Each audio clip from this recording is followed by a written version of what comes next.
Welcome to Unit 7, everyone. Similar triangles. So this is going to lead us into indirect measure, which hopefully will have some real-life applications for you.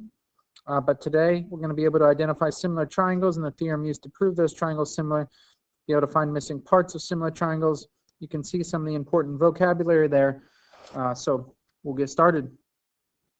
So similar versus congruent. If you remember, you saw this slide on the other page. So now we're looking more at, let me go to the pen, more at this side. We just use a little squiggly. That's kind of our symbol for similar.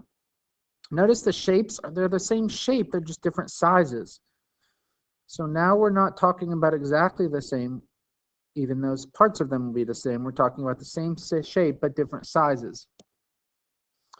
So that's kind of what this says. Congruence is the same shape, but not the same size. Similarity is the same shape. Now, what this is saying is that congruent shapes are technically always similar, but similar shapes aren't necessarily congruent. So when you think about what things in your life are similar, think about things like model planes, matchbox cars, pictures of real life buildings or anything. So things that are scaled down, if you will. They look exactly the same, they're just a different size. So the key thing to remember is that sides and similar figures are proportional. Meaning, let's say matchbox cars, I think are like 1/64th, maybe 1/32nd. So if something is 64 inches in real life, it's 1 inch on the matchbox car. And that's the same for all of the sides. That proportion doesn't change. So if something gets twice as big, then every side gets twice as big. But the angles remain congruent. So the angles still are equal. They're of equal measure. If you go back and look at some of those shapes, you should notice that the angles don't change, just the side lengths. So we've talked about congruent before. We talked about proportional a little bit. Ratio and scale factor are kind of the same thing. They all deal with proportional. Ratio is just one side to another side. Scale factor is kind of how much bigger or smaller it gets. And similar figures is what we're talking about. So remember we had 5 theorems for congruent triangles. Side, side, side, side angle, side angle, side angle, angle, angle, side, and hypotenuse leg.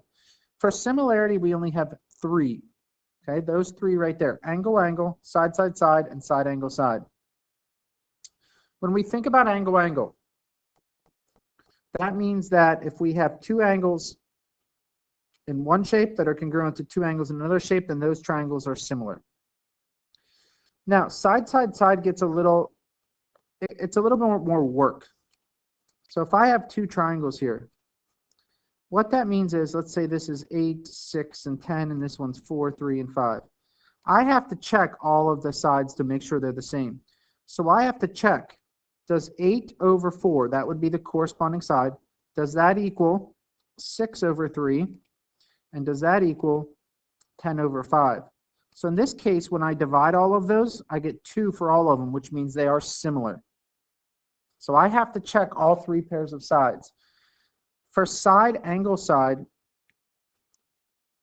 I have to check 2 sides. So I'm going to have an angle. Remember, that's congruent. That's not proportional. Just the sides are proportional. So if this is 30, and this is 5, and this is 24, and this is 4, then that means 30 over 5 has to equal 24 over 4 for them to be congruent. So again, our 3 theorems: angle, angle, side, side, side, side, angle, side. All right, so in this example, we're checking to see if they're similar. Okay, and we're going to say how they're similar and complete the similarity statement. So right here, I notice I have a 67 and a 67, and I have a 57 and a 57. So that falls into the angle-angle theorem. So they are similar. Now, UVW, notice how it's written on the left. So that has to correspond to triangle A, because U and A are the same. V and B are the same, and then C is left over. Okay? I'm going to go ahead and do number 2 just to show you. So in this case, up here, 104 is my shortest side, right?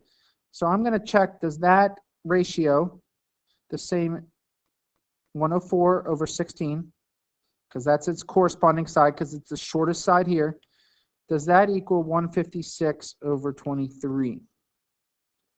I do know that these angles are congruent. So that's why I can say, if they are, it's going to be side angle side. But I have to divide this. 104 divided by 16 is 6.5. 156 divided by 23 is 6.8. Those are not equal. So these triangles are not similar. If I had side, side, side, I need to do that for all three pairs of sides.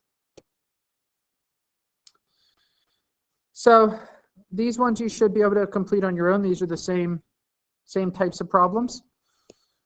And these ones are the same. I'm just looking here.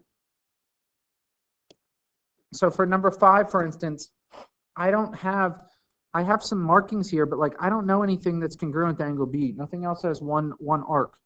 I don't know anything that's congruent to angle C. So like this one would be not similar. All right, so now, and kind of where we'll go with indirect measurement a little bit, is finding a missing side. So it's telling me right here that these triangles are similar. And remember, that tells us a lot about the parts. So this is what I want to find right there. So if I do x over, now that's GK. That's the first 2 letters here. So if you're not sure what side it corresponds to, that has to correspond to the first 2 letters here. So that has to correspond to KL, which is 72. So I did this top triangle, I put it on the top. So I need to put that other side on the top on the other side. So you got to be consistent with which triangle you're putting on top and which triangle you're putting on the bottom. Now it just so happens that both of these sides are 72. So that would correspond to, because this is KH, the first and the third letter, that would have to correspond to KM, the first and the third letter. So I would cross multiply. So I'd get 72x equals 2,880. I would divide by 72, and I would get x equals 40. Now, it's not always going to work out that they're the same thing, but it does in this case. Let's see, what else do we have here? So let's look at, we'll look at number 9. Let me zoom in a little bit here. See if that's too much or not. Nope.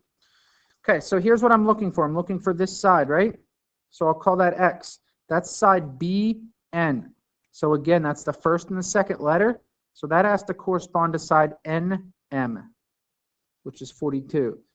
Sometimes you can tell based on the shorter sides, but you got to be careful. So I put this triangle on top, right? This was my top triangle in my proportion. This was my bottom one. So what I'm going to do now is take this other side, 36, which is side CN, the first and the third letter, so that has to correspond to NL, which is 84. So I'll cross multiply here. 84 times x is 84x. 42 times 36 is 1,512. So if I divide by 84, both sides, because I want to get the x by itself,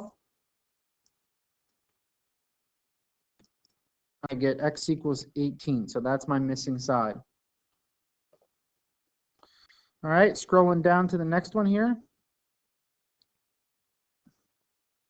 Now you got to be careful with some of these, because sometimes it's only going to give you a piece, or maybe this piece, and you have to add them together. Let me actually see if there's any like that, just in case. But you have to think about kind of when they're together like that, you got to just be a little careful. Okay, so I'm looking for question mark here. So that's my x. I'm going to put x over.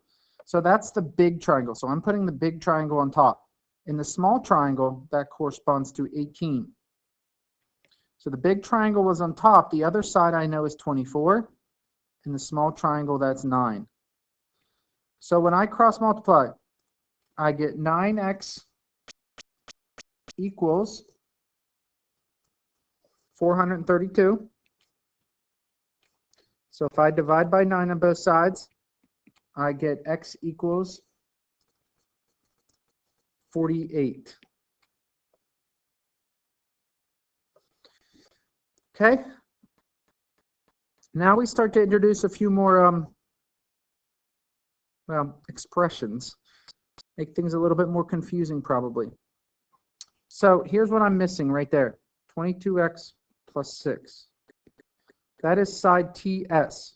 That's the first two letters here. So that has to correspond to side SM, which is 84. Okay, so I put this triangle on top. So I'm going to put it on top over here. And then my other side is 48. So it's going to look like that. Now, when I cross multiply this one, I have to be careful because I have to do 48 times both parts. And I can do 84 times 104, which is 8,736. But I have to distribute this. Remember distributing from Algebra 1, hopefully. 48 times 22, I'd get 1,056x plus, and then I'd do 48 times 6, 288. Oops, that's in 288. So I would subtract the 288. That would cancel out here. So 8,736 minus 288 is 8,448. Divide by the 1,056. And I get x equals 8. So obviously a little bit more work when you have an expression there instead of just a single x. Let's look at two more here. So we'll look at 15. Okay, so what I'm missing is the 4x plus 14. That's the big triangle. That corresponds to 11 in the small triangle.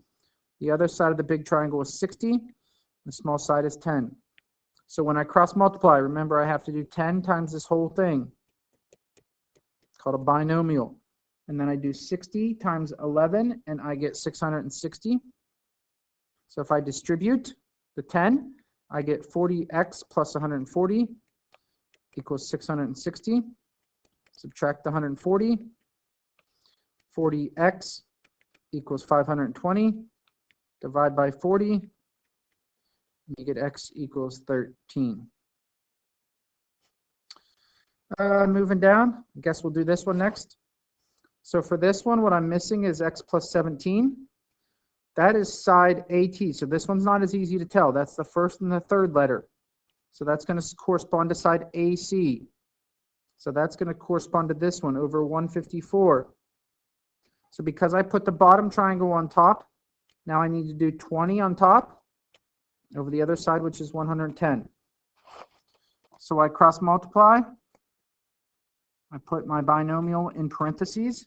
154 times 20 is 3,080. I distribute.